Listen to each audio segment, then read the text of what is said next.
जय हिंद दोस्तों and welcome back to the channel. अब मैंने बहुत दिनों से कोई वीडियो नहीं डाली क्योंकि इस टाइम हमारा देश बहुत ही बुरे हालातों से गुजर रहा है।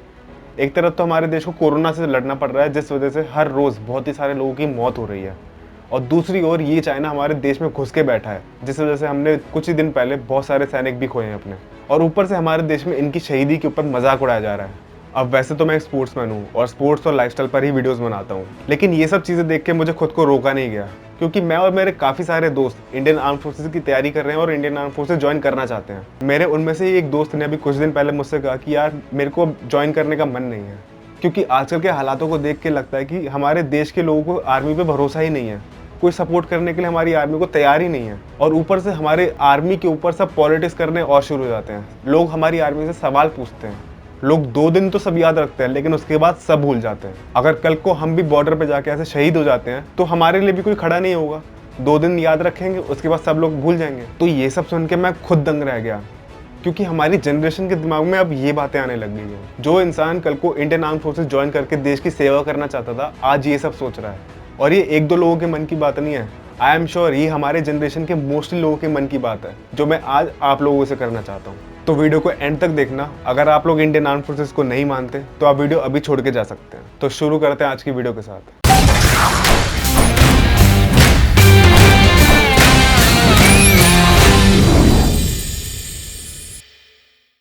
अभी जितने भी मीडिया हाउसेस हैं, सोशल मीडिया इन्फ्लुएंसर्स हैं, पॉलिटिशियंस हैं, ये सब ऐसे दिखा रहे हैं कि LAC पे सिर्फ हमारे जवानों को ही मारा गया है, हमारे जवानों ने कुछ किया ही नहीं वहाँ पे। और तो और ये लोग ऐसे दिखा रहे हैं कि चाइना हमें डोमिनेट कर रहा है और हम चाइना से दब रहे हैं। ये दिखाने की हिम्मत कोई नहीं कर रहा कि हमने बिना पीठ दिखाए उन लोगों का सामना किया है और उनके 40 से ज़्यादा जवान भी मारे हैं। ये सब बातें कोई नहीं दिखा रहा। और तो और बहुत सारे बुद्धिजीवी ये भी कह रहे हैं कि अगर कल को इंडिया और चाइना की वॉर होती है तो इंडिया का कोई चांस ही नहीं जीतने का। मेरे भाई, सबसे पहले मैं ये बता दूं कि हम भी नहीं चाहते कि इंडिया और चाइना की वॉर हो, क्योंकि इससे हम दोनों का कुछ नहीं जाएगा। वो जवान शहीद होगा जो बॉर्डर पर लड़ रहा है और उसकी फैमिली को सफ़र करना पड़ेगा। हम लोग घर पे बैठे हैं और बैठे रहेंगे क्योंकि बाहर हमें पता है कि इंडियन आर्मी हमारी रक्षा कर रही है। और दूसरी बात, अगर कल को इंडिया और चाइना की वॉर हो भी जाती है ना, तो इंडिया बहुत ही आसानी से चाइना को हरा देगा। Indian army is the most professional army in this world, और हमने बहुत बार प्रूव भी किया है। अगर आप लोग अपने आप को समझदार दिखाने के लिए ये सारी बातें कर रहे हैं ना, तो आप लोग कुछ नहीं कर रहे, आप लोग सिर्फ चाइना की हेल्प कर रहे हैं इंडिया को हराने में।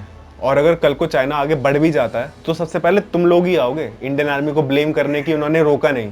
और जब इंडियन आर्मी रोक रही है तब तुम उल्टे सीधे पोस्ट डाल के इंडियन आर्मी का मोराल गिरा रहे हो और उनको नीचे दिखा रहे हो। जहां इंडियन आर्मी को बाहर वाले दुश्मनों से लड़ना पड़ रहा है, उसी टाइम पे इंडियन आर्मी को अंदर के दुश्मनों से भी लड़ना पड़ रहा है, क्योंकि हमें सबसे ज्यादा खतरा बाहर वाले दुश्मनों से नहीं, अपने अंदर घर के दुश्मनों से है।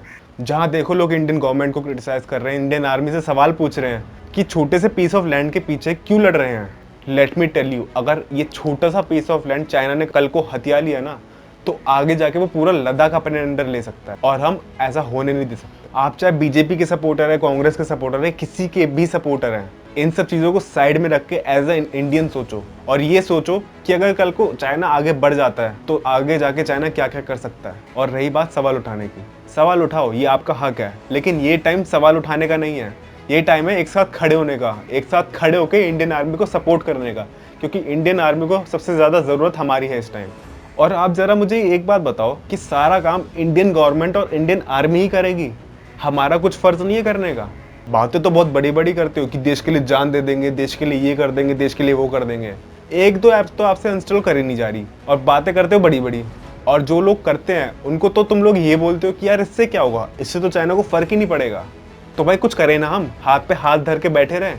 अरे भाई शुरुआत तो करनी पड़ेगी। आज 10 करेंगे, कल 20 करेंगे, परसों 1000 करेंगे। धीरे धीरे करके हमें चाइना को बॉयकॉट करना है। एक दिन का काम नहीं है। ताजमहल भी एक दिन में नहीं बना था, उसे भी कई साल लग गए थे बनने में। लेकिन कभी ना कभी तो हमें शुरुआत करनी पड़ेगी। यहाँ हमारे सोनम वांगचुक सर बोल बोल के थक गए कि बुलेट का जवाब वॉलेट से दो, और लोग उन्हीं को पागल बता रहे हैं कि यार ये तो पॉसिबल ही नहीं है, कर कैसे लेंगे। तो भाई कुछ तो करना पड़ेगा हमें। तो दोस्तों, मैं एंड में आपसे एक ही रिक्वेस्ट करना चाहता हूँ कि इस टाइम इंडियन आर्मी को हमारी सबसे ज़्यादा ज़रूरत है। हम बॉर्डर पर जाके तो उनकी हेल्प नहीं कर सकते, लेकिन हम घर में बैठ के उनकी हेल्प ज़रूर कर सकते हैं। अब ये टाइम है इंडिया को आगे ले जाने का, इंडिया को उसके पैरों पे खड़ा करने का। तो आज ही हमें खुद से प्रॉमिस करना होगा कि आज से हम चाइना को कम्प्लीटली बॉयकॉट करेंगे और इंडियन सामान को सबसे ज़्यादा प्रमोट करेंगे। लेकिन शुरुआत तो हमें करनी पड़ेगी। I stand with Indian army and the whole Mission Gold team stands with Indian army.